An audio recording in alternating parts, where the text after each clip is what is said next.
নমস্কার বন্ধুরা, আজকের গল্প জুনি আর কাকটা। লিখেছেন তিলোত্তমা মজুমদার। কাকটা যথারীতি এসে বসলো বারান্দার গ্রিলে। এই সকালেই কোত্থেকে কি খেয়ে এসেছে। 2-4 বার গ্রিলে ঠোঁট মুছে বলল, কাল কাকে দেখলাম জানো? জুনি হারমোনিয়ামে চাবি খুলতে খুলতে বলল, হ্যাঁ, কাকা থামাও দেখি, আমাকে গলা সাধতে দাও। ভারী তো গলা সাধা, আমি বলে তাই, অন্য কাকেরা ত্রিসীমানায় থাকে না তুমি গাইলে। কি একটা টুক করে মুখে পুড়ে কাকটা খুব খানিক কাঁ কাঁ করে হেসে নিল।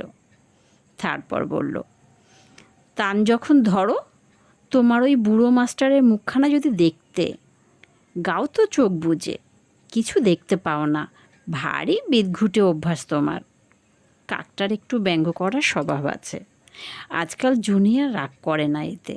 সে জুনি দিদাকে বলেছিল, আপনার ঠোঁট দুটো খুব লাল, আমার মতো নয়, এত লাল যে রঙনের রং, তবে কিনা পান খেয়ে খেয়ে। এই বারান্দার কোণটাও লালে লাল। দিদা অবশ্য একটি কথাও বোঝেনি। কা কা শুনে বলছিল, যা হুস, বাড়ির মধ্যে কাকা ভারী অলক্ষণে। আরে, একটা পাখি এসে ডাকছে, তার আবার অলক্ষণ কুলক্ষণ কি? দাদু অবশ্য সঙ্গে সঙ্গে প্রতিবাদ করল, কি যে বলো তুমি শিলা, পাখি প্রকৃতির অপরূপ সৃষ্টি। ভেবে দেখো, আকাশ আছে, পাখি নেই, বসন্ত আছে, কুহুরব নেই, ছাদ আছে, পায়রা নেই, উঠোন আছে, চড়াই শালিক নেই। দাদু ভাবে বিভোর। দিদা পিছিক করে বারান্দায় পিক ফেলে বলল, কাকের কাকা নেই, ছাগলের ব্যাবা নেই, গরুর হাম্বা নেই, মরণ, কাক আবার একটা পাখি নাকি? জুনির খুব দুঃখ হয়েছিল। একে তো গোলাপি পাথর বসানো বারান্দার কোণে পিক ফেলা হচ্ছে, তার উপর কাকের নিন্দা। কাকটা একদিন খুব করুণ সুরে বলছিল, যেন মানুষ আমাদের পাখি বলে গণ্য করে না।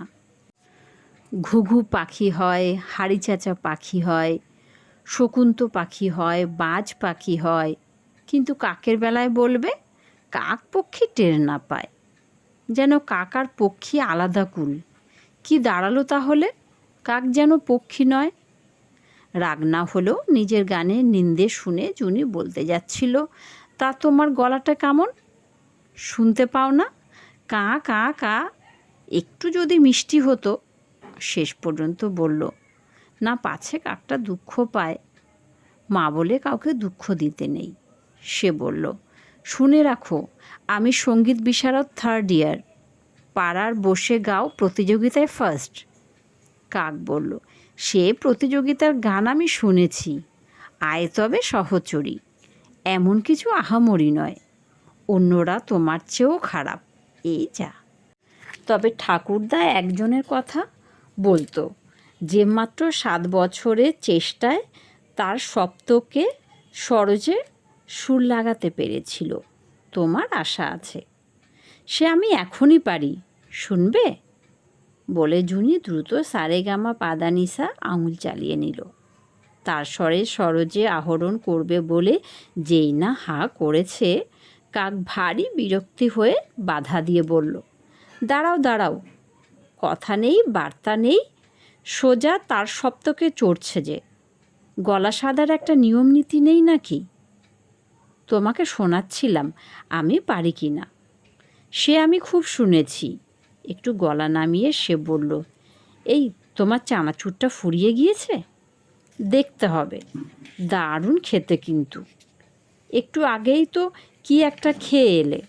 আরে দূর, সে একটা বিশ্রী জিনিস, বাচ্চাটা চিবিয়ে ফেলল, আমিও ঠুকরে দেখতে গেলাম, সেই থেকে আঠা ভাবটা ঠোঁট থেকে যাচ্ছেই না। যা পাবে তাই খাবে, হ্যাংলা কোথাকার। ওটা নিশ্চয়ই চিউইংগাম, কোন দিন আঠা লেগে ঠোঁটে থাকবে। বেশ তো, যা ঠোঁট কাটা তুমি। জুনি চানাচুর আনতে গেল। কাকটা কিছুক্ষণ বেশ মন খারাপ করে বসে রইল। কথাটা সত্যি, সে একটু হ্যাংলা বটে। ইঁদুর বাদুর কফ থুতু পচার আর কিছুই কি বাদ দেয়? কি করবে, এটা তো স্বভাবগত। তবে চানাচুরের মতো সুন্দর জিনিস আর হয় না। ভাবতেই তার মন প্রসন্ন হয়ে উঠল। বারান্দার কোণের দিকে টেরিয়ে দেখল লাল ছোপ সাফ হয়েছে। দিদা ফিরে গিয়েছে কিনা। পরিষ্কার পরিচ্ছন্ন মানুষেরও থাকে কত মলিন স্বভাব। ঠোঁটের আঠা আরও কয়েকবার গিলিয়ে ঘষে নিল সে। জুনি এক বাটি চানাচুর নিয়ে এলো, সঙ্গে দুটো মারি বিস্কিট।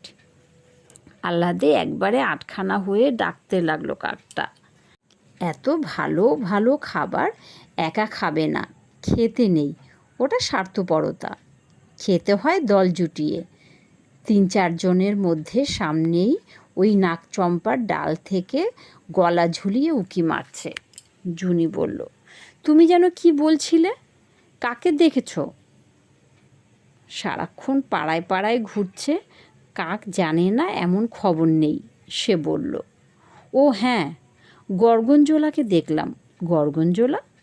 আরে ছদ্মবেশী রাস্তা পপুলাস, টিনটিনে দুশ্মন, পশ্চিমের বড় পুকুরের ধারে ঘুরঘুর করছিল। কে জানে কি মতলব। কাকটা চানাচুরে মন দিল। তোমার যত আজব কথা। এই বলে জুনিও গলা সাধতে বসল। চলো নন্দলালা মথুরাসে বৃন্দাবন গোট, ত্রিতালে বাধা ভৈরবী রাগিনী। আর সব কাকেরাও ভোজ সারতে এসেছে। একজন যতখানি পারে চানাচুর মুখে পুরে দিল। গলাটা মিষ্টি। চল চল, খাবার শেষ, অন্য কোথাও যাই। তোরা যা, আমি পরে আসছি, বলল কাকটা। মেয়েটি সত্যি বড় ভালো গায়। গ্রিলের ওপর গুছিয়ে বসে তাল ঠুকতে লাগলো সে, একদম 16 মাত্রা গুণে। কাকেরা চিরকাল গোনাগুনতিতে পাকা। সে কাকেশ্বর কুচকুচের আমল থেকে। নমস্কার।